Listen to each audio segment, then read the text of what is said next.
I love RPGs. The massive, sometimes unique world, array of characters, and occasionally laid-back combat system, especially in regards to turn-based systems. Resonance of Fate is an RPG with an interesting world, funny characters, and a turn-based fighting mechanic, but it is most definitely not laid back, and happens to be one of the most difficult RPGs I have ever played. Resonance of Fate opens up with an interesting cutscene, in which you see one of the main characters, named Vacheron, walking into what looks to be a cathedral with some other shady-looking dude. He flips on the lights, and some other strange-looking dude freaks out and starts shooting at Vash. After a lengthy but badass scene, Vash puts a few bullets into the skull of this strange creature. Then the title screen appears. Interesting. The second scene you get, once you choose to play a new game, features what amounts to be another one of the main characters, Leanne, attempting to jump off of a ledge in what appears to be a suicide attempt.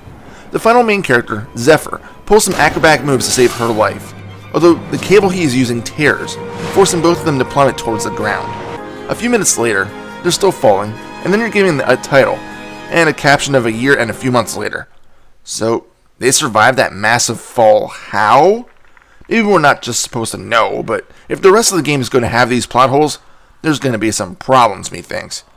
You'll eventually find out that these three main characters are mercenaries, given random tasks for cold, hard cash. The game has a decent tutorial on the mission structure of the game. Basically, each chapter has a main objective, but there's also a board and a guild building that will allow you to take other jobs for rewards.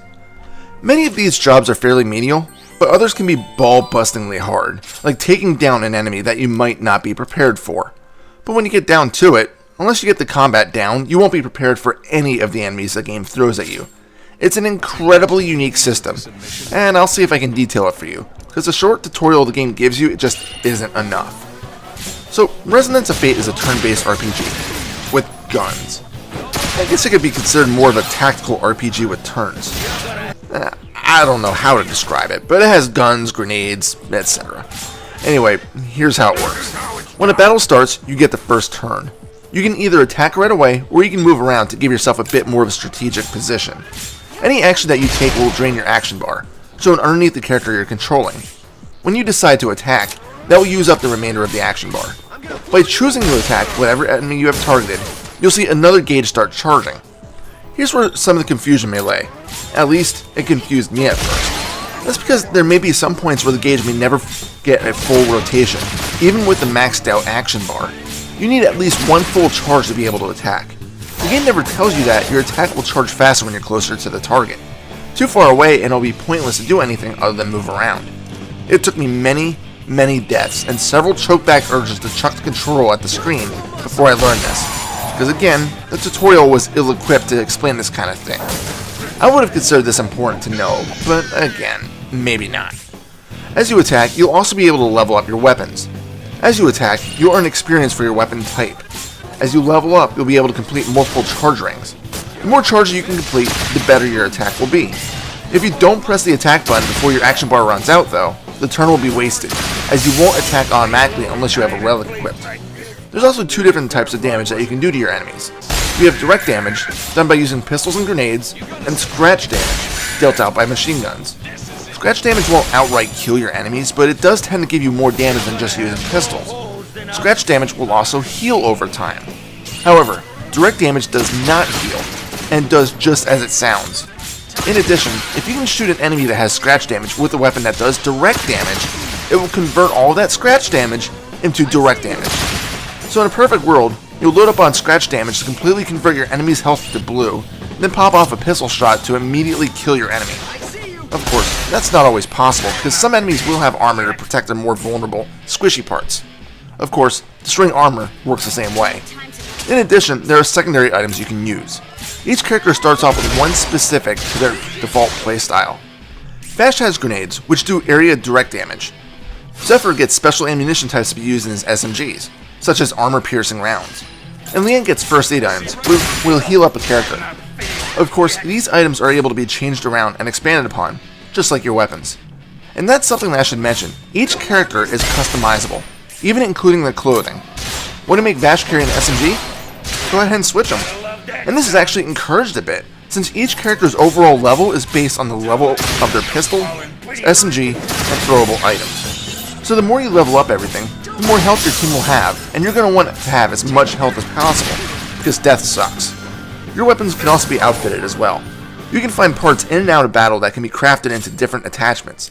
By attaching things like scopes, magazines, or barrels, you can increase or decrease various weapon stats, which in turn affect your character's battle efficiency. And this is necessary because things get challenging fast. And that's because of the final thing in combat I need to talk about, what I like to call the hero meter. I think that's what it's officially called. But anyway, that's what those gems on the bomb and the screen are for. There are several uses for these. You can use up to one gem to allow one of your characters to run straight ahead, ignoring damage and being able to fire multiple times, until you reach the end of your path. This is also a great way to distance yourself from any enemies that are trying to use area attacks. The second reason to keep these as full as possible is that they act as a safety blanket. See, every time one of the party's members takes too much damage, one of the bezels will shatter across the arena, and heal up that defeated party member by 1,000 points. In order to recharge that bezel, you'll need to gather up the shards before doing any of the methods needed to replenish it. To fill the gem, you usually just need to defeat an enemy or destroy one of its bits of armor. You need to be quick though. Enemies will also run after any bezel shards, and they'll need to either be defeated or begin something called a smackdown to make them drop them. And smackdowns are performed by running and attacking a foe to make them airborne, and then jumping and attacking them to smash them on the ground. But here's the thing, if all of your bezels are broken, then you'll be in a critical state. All damage will now be direct damage, and your characters will run around incredibly slowly, not to mention their attacks will be severely hampered. If you ever get into a critical state, the battle is practically over. It's one of my only complaints with the game actually, and it sucks that you start with only 3 bezels. You can earn and find more, but these are found later side quests and by defeating bosses at the end of the chapters. And I guess I should admit that I didn't get very far into the game. I'll explain why later, but the combat is definitely the primary reason. There's only one other thing I need to talk about for the combat. It's the tri-attack. Basically, if you perform these running hero actions and run between the other 2 characters, you will earn a resonance point. As long as you have one, you can run a special triad attack. All 3 characters will run in a triangle, attacking in order. The more resonance points you have, the longer you can run this attack. So let's move on to the map screen. It's not your conventional overworld map. Here, everything is broken up into a hexagonal grid, with much of it being blocked off. As you're fighting and earning rewards, you might earn some hex shapes. You can use these shapes to unlock more of the map, and earn rewards uncovering specific tiles. The shapes must fit though, and you can't let any part of the shape go outside the map. You'll be spending plenty of time grinding and get more shapes to clear out the map. This is actually one of the first missions you encounter, as the game attempts to give you a small class on working the map. This is much easier to learn than the combat, I promise. And you know how in most games with the world map you can see the characters moving around physically? Well here, you just see a little cursor. And you wouldn't think this, but that cursor will run into random battles. It's a bit strange, but I guess it works. The game probably sounds incredibly complex, and really, it is, at least until you get the hang of how everything works. But there's one sole reason why I stopped playing. A mission, and I think it was the 4th chapter, maybe the 5th, in which you're tasked with protecting a friggin' statue. The statue is of the character Leanne, who is used as the model for a crazy artist. You have to go through about 7 or 8 rooms, defeating all the enemies while preventing as much damage to the sculpture as possible. You might think that this is easy, but there's a few reasons why it's not. For one, you can't heal the statue at all. It also won't regenerate any life between battles.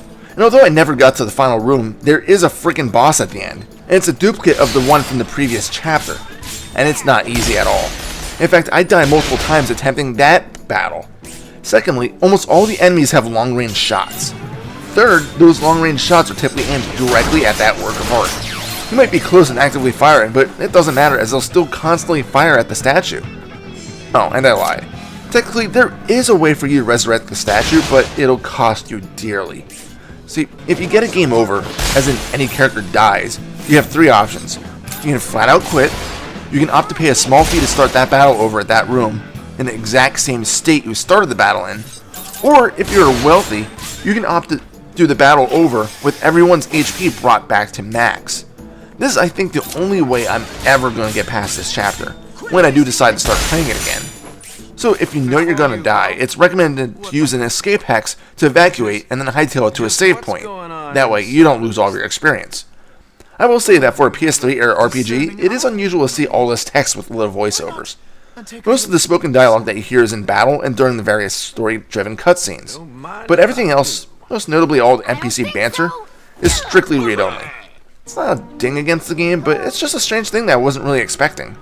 And one final thing I want to say about the game. It's actually pretty funny. There's some awesome conversations between the crew, and there were a few scenes I actually laughed out loud. One of these scenes were when the guys were watching an adult flick, and Leanne was taking a shower. The lights turned off, and Zephyr rushed into Leanne's need, and probably got smacked. I'll show you this next part too. You know what, I'm just going to show you the whole scene, because it's worth it. About to strike. There's a lot of that going around. Oh, you scoundrel, you. Oh, something always happens just when things start getting good. A monster here? Hey, not wasting any time. Are you okay? Hurry!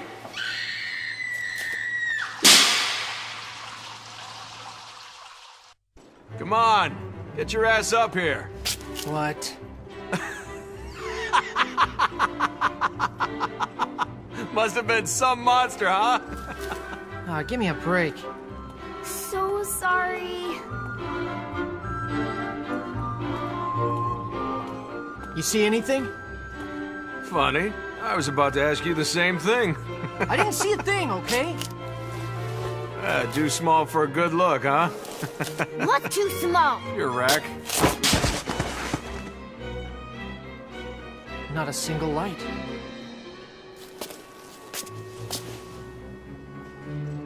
Maybe trouble at the power station. But yeah, this humor is great, and one of the reasons I want to keep playing. But damn that statue mission. And I think that's all she wrote for Resonance of Fate. I must say I'm a bit disappointed with myself since I haven't been able to get very far, but I'm determined to play it again and make it to the end. Overall, it's an incredibly fun, unique game that has a very sharp learning curve. If you enjoy RPGs and want something a bit more out there, give Resonance of Fate a shot.